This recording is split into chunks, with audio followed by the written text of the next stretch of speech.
गोवा की पावन धरती पर आज से भव्य सनातन राष्ट्र शंखनाद महोत्सव का प्रारंभ हुआ।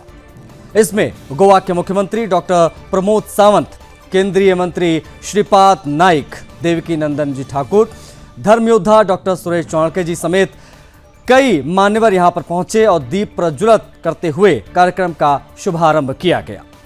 इस कार्यक्रम के दौरान मुख्यमंत्री ने मंच से देश भर से आए सनातनियों को संबोधित किया और संबोधित करते हुए कहा कि सनातन धर्म न केवल प्राचीन बल्कि श्रेष्ठतम धर्म है जो मानवता और संस्कृति की आधारशिला है।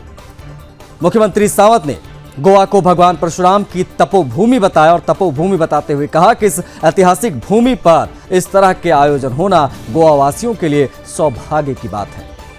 उन्होंने विश्वास जताया है कि गोवा अब केवल एक पर्यटन स्थल नहीं है बल्कि एक सांस्कृतिक नगरी के रूप में अपनी पहचान बना चुका है।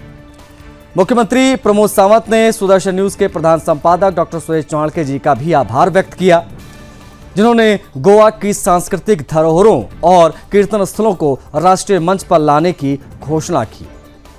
उन्होंने कहा कि सुदर्शन न्यूज के माध्यम से गोवा की असली पहचान देश भर में पहुंचेगी और ये हमारी सांस्कृतिक विरासत के प्रचार प्रसार में एक महत्वपूर्ण कदम होगा।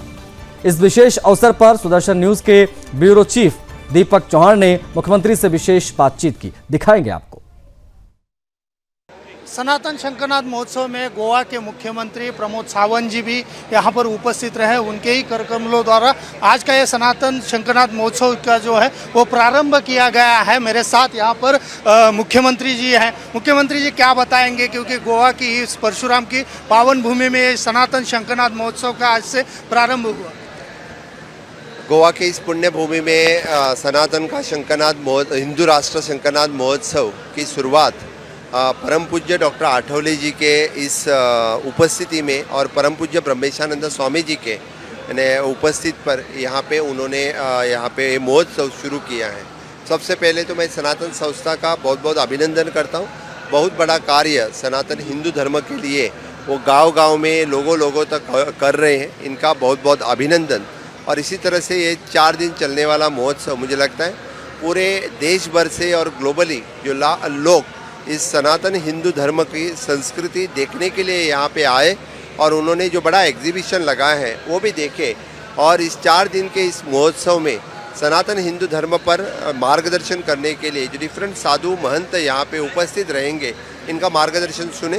गोवा के लिए बड़ी गर्व की बात है, इस फमागुड़ी के इस पुण्य भूमि पर ये सनातन महोत्सव यहाँ पे हो रहा है। इसलिए मैं फिर एक बार उनके सनातन संस्था के सभी कार्यकर्ता का बहुत बहुत अभिनंदन जी। जैसे कि आपने अभी कहा कि ये पहला राज्य है जो गौ माता की रक्षा को लेकर जो है काफ़ी किस तरीके से ये योजना आपने बनाई? जी हाँ, जब हम गोवा बोलते हैं विधि द गोमंतक, गो के नाम से ही गोमंतक बना है, तो गोवा में इस गौ माता का पूजन होता है।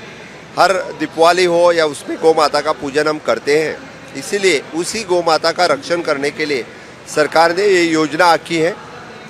पर डे 80 रुपीज़ जो गौ माता का पालन करता है उनके लिए हम देते हैं, ये सरकार है। आखिरी सवाल है मुख्यमंत्री जी, जैसे कि सुरेश चौहान जी ने बड़ी घोषणा की, ये गोवा का जो नाम है कहीं ना कहीं यहाँ पर जो है इसको अलग तरीके से दिखाया जाता था, लेकिन ये एक परशुराम की भूमि है, कैसे बताएं? मैं सुदर्शन चैनल और उनके एडिटर डॉक्टर सुरेश जी का बहुत बहुत अभिनंदन करता हूँ, क्योंकि उन्होंने घोषित कर दिया है कि इस चैनल पर गोवा की सनातन संस्कृति को दिखाने का उसने जो किया है, इसलिए उनका बहुत बहुत अभिनंदन। बिल्कुल, ये थे मेरे साथ यहाँ पर गोवा के मुख्यमंत्री प्रमोद सावंत जी। उन्होंने कहा कि सुदर्शन के जो प्रधान संपादक डॉक्टर सुरेश चौहान जी ने जिस तरीके से ये घोषणा की, गोवा की संस्कृति जो है, गोवा की जो धार्मिक स्थल जो है वो सुदर्शन पे दिखाने का जो यहाँ पर जो घोषणा की है, हम उसका स्वागत करते हैं। और साथ ही यहाँ पर जो है कई ऐसे जो सनातन कार्य को जो है उन्होंने इस शंखनाद महोत्सव को भी यहाँ पर शुभकामनाएं दी। कैमरा पर्सन संदीप के साथ दीपक चौहान, सुदर्शन न्यूज़, गोवा।